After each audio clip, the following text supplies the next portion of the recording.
Olá, aqui é a Ana Coy para a leitura da Bíblia 365. Hoje é dia 2 de maio, dia 122. A nossa leitura ela se divide em 4 partes: Antigo Testamento, Novo Testamento, Salmos e Provérbios. O objetivo é que possamos diariamente fazer um devocional da palavra, para nos conectarmos espiritualmente com as Escrituras Sagradas. Escolha um local confortável e de preferência silêncio para que você possa desfrutar deste momento em Cristo. Na autoridade do nome de Jesus, peço ao Espírito Santo que transbordem os nossos corações, tornando-o ensinável, para que possamos receber as revelações do dia de hoje. Amém. Antigo Testamento, Juízes, capítulo 15, versículo 1. Passado algum tempo, nos dias da colheita do trigo, Sansão, levando um cabrito, foi visitar a sua mulher e dizia: "Vou entrar no quarto da minha mulher." Porém, o pai dela não o deixou entrar e lhe disse: "Eu realmente pensei que você tinha muito ódio por ela, e por isso a deis a seu companheiro. Mas você não concorda que a irmã mais nova é mais bonita do que ela? Fique com ela em lugar da outra." Mas Sansão disse: "Dessa vez sou inocente para com os filisteus, quando lhes fizer algum mal."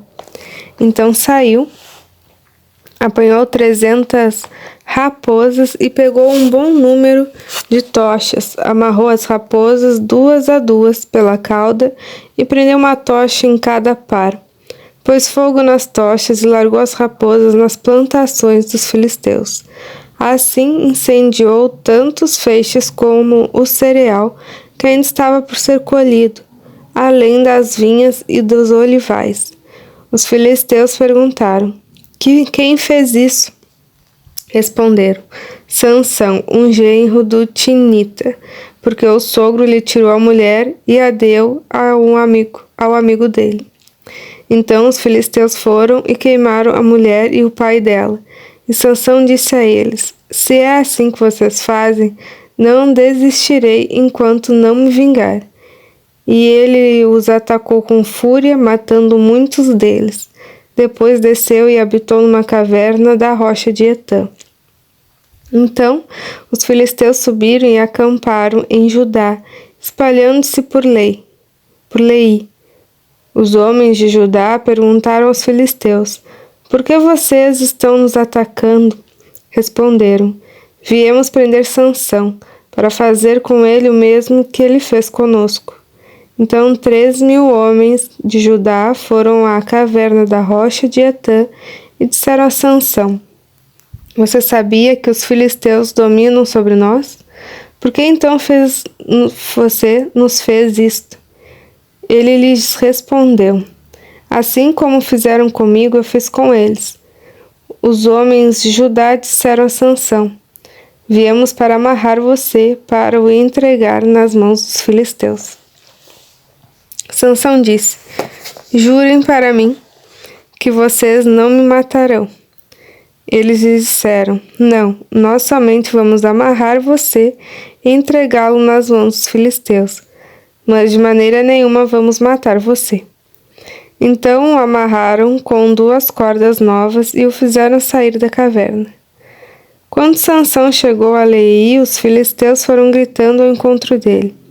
Mas o Espírito do Senhor de tal maneira se apossou de Sansão, que as cordas que ele tinha nos braços se tornaram como fios de linho queimados, e as amarras que ele tinha nas mãos se soltaram. Achou uma queixada de jumento, ainda fresca, pegou-a na mão e com ela matou 1.000 homens e disse: "Com uma queixada de jumento, um montão, outro montão. Com uma queixada de jumento, matei 1.000 homens." Quando acabou de falar, jogou fora a queixada, e aquele lugar foi chamado de Ramat-Leí. Sentindo muita sede, Sansão clamou ao Senhor e disse: por meio do teu servo, desde esta grande salvação.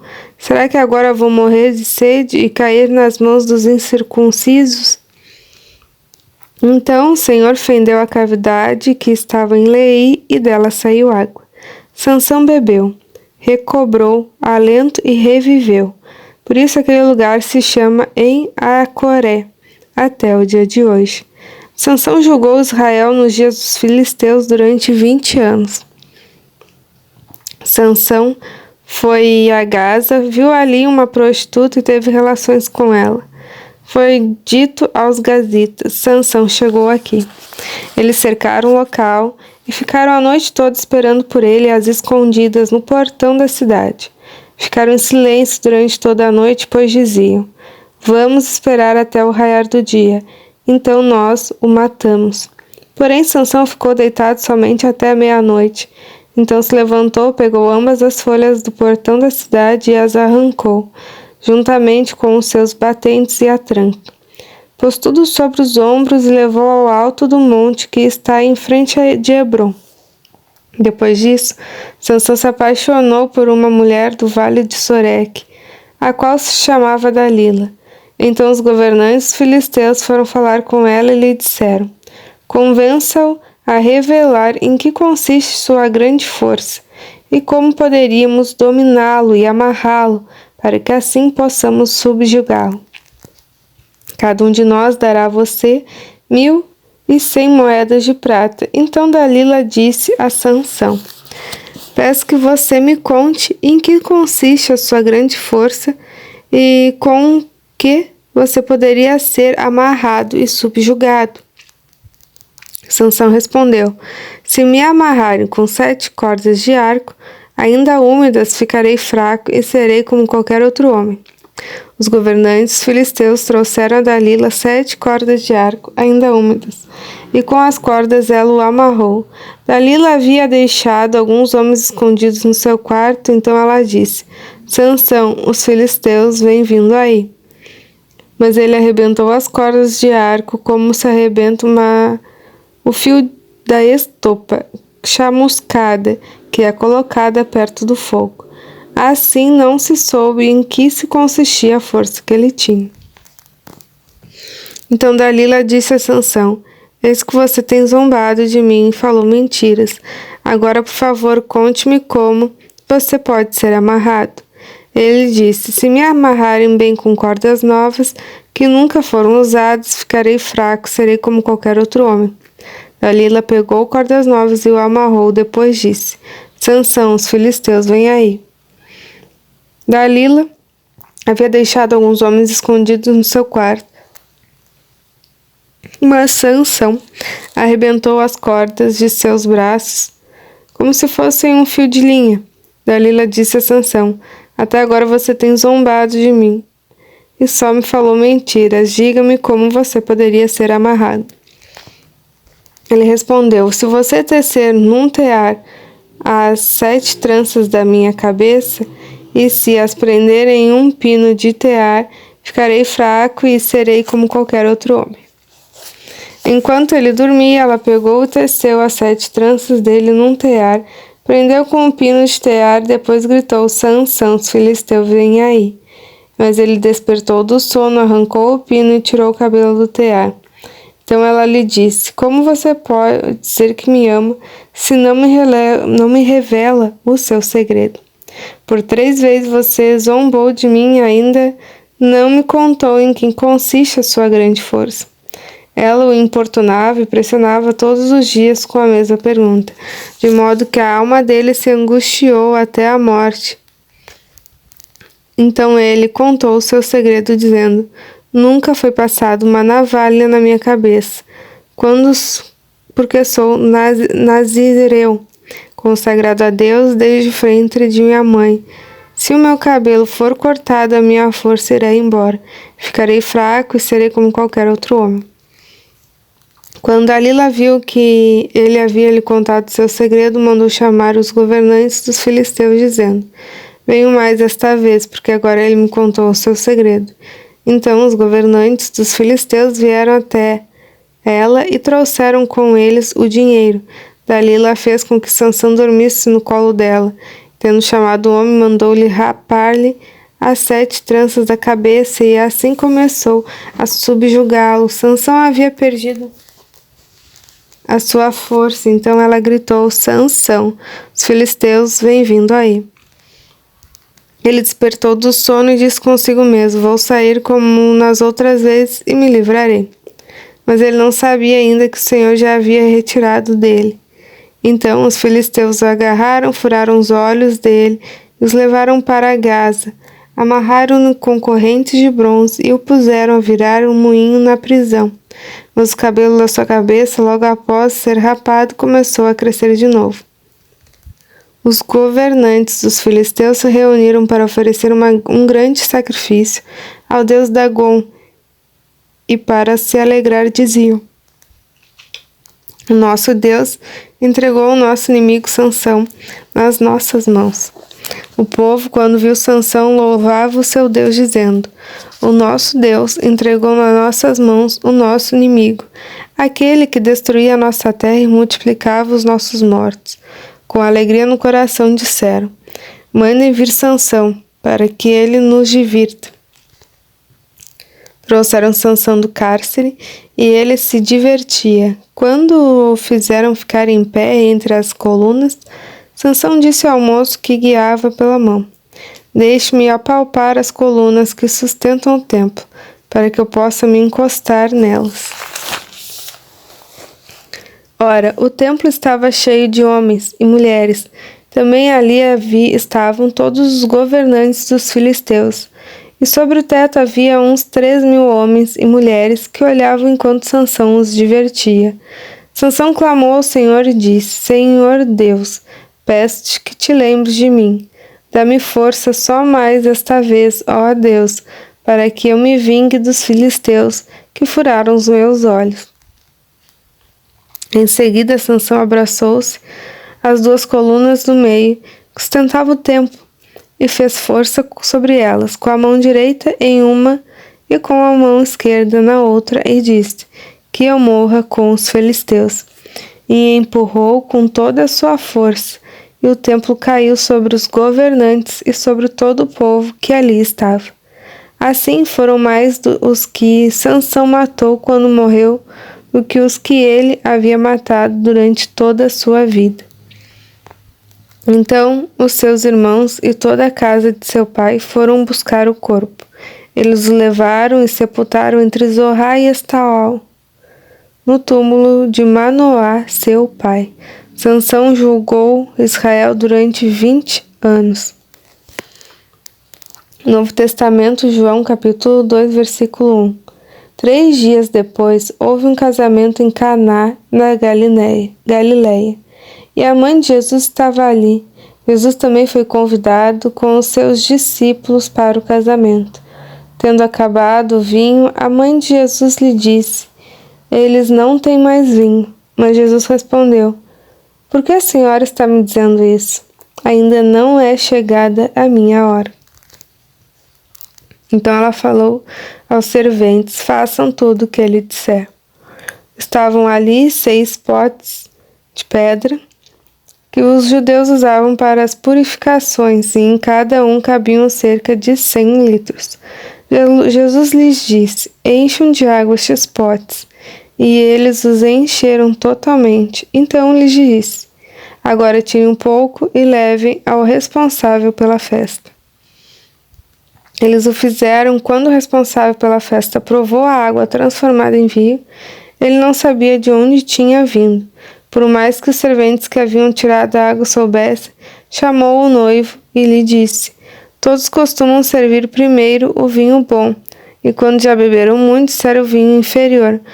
Você, porém, guardou o melhor vinho até agora. Assim, em Caná da Galileia, Jesus deu início aos seus sinais. Ele manifestou a sua glória, e os seus discípulos creram nele.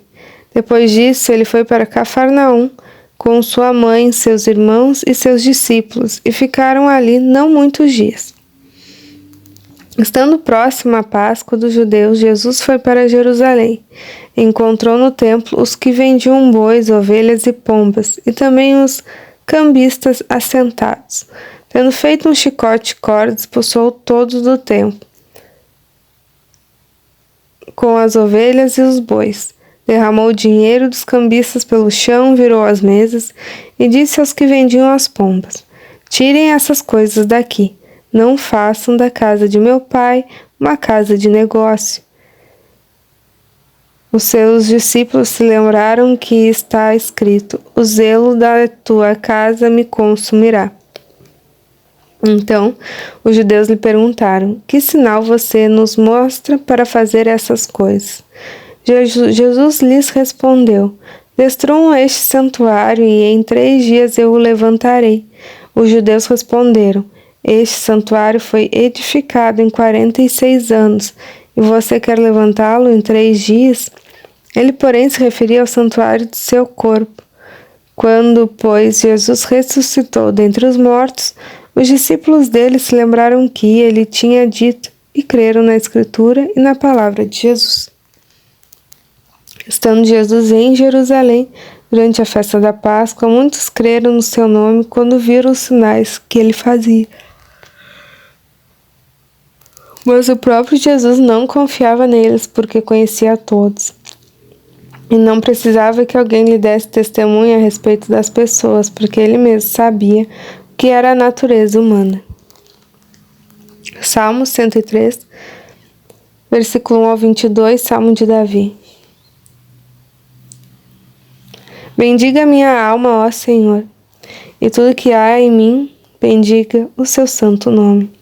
Bendiga minha alma, ó Senhor, e não se esqueça de nenhum só de seus benefícios. Ele é quem perdoa todas as suas iniquidades, quem cura todas as suas enfermidades, quem da cova redime a sua vida e coroa você de graça e misericórdia. É Ele quem enche de bens a sua vida, de modo que a sua mocidade se renova como a da água. O Senhor faz justiça e julga todos os oprimidos, manifestou os seus caminhos a Moisés e os seus feitos aos filhos de Israel. O Senhor é compassivo e bondoso, tardio em irar-se e rico em bondade. Não repreende perpetuamente, nem conserva para sempre a sua ira. Não nos trata segundo nossos pecados, nem nos retribui conforme as nossas iniquidades. Pois quando o céu se eleva acima da terra, assim é grande a sua misericórdia, para com que os que temem, quanto o Oriente está longe do Ocidente, assim ele se afasta de nós das nossas transgressões, como um pai se compadece de seus filhos. Assim o Senhor se compadece dos que o temem, pois ele conhece a nossa estrutura e sabe que somos pó. Quanto ao ser humano, os seus dias são como a relva, como a flor do campo, assim ele floresce, mas soprando nela o vento desaparece, e não conhecerá daí em diante o seu lugar. Mas a misericórdia do Senhor é de eternidade a eternidade, sobre os que temem, e a sua justiça sobre os filhos dos filhos, com os que guardam a sua aliança, e para com os que se lembram dos seus preceitos e os cumprem. Nos céus o Senhor estabeleceu o seu trono, e o seu reino domina sobre tudo. Bendigam o Senhor os seus anjos, valoroso em poder, que executam as suas ordens e lhe obedecem a palavra.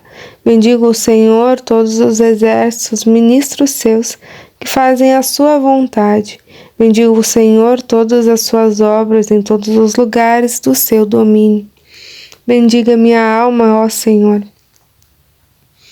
Provérbios, capítulo 14, versículo 17 ao 19. Quem logo se irrita, comete loucuras, e aquele que tem más intenções será odiado. Os ingênuos herdam a tolice, mas os prudentes se coroam de conhecimento. Os maus se inclinarão diante dos bons, e os ímpios farão súplicas junto às portas do justo. Terminamos mais uma leitura diária. Muito grata por compartilhar deste momento em Cristo. Compartilhe com os irmãos e as irmãs que você se lembrou durante a leitura. Tenha um extraordinário dia. Deus abençoe você e a sua família. E até amanhã.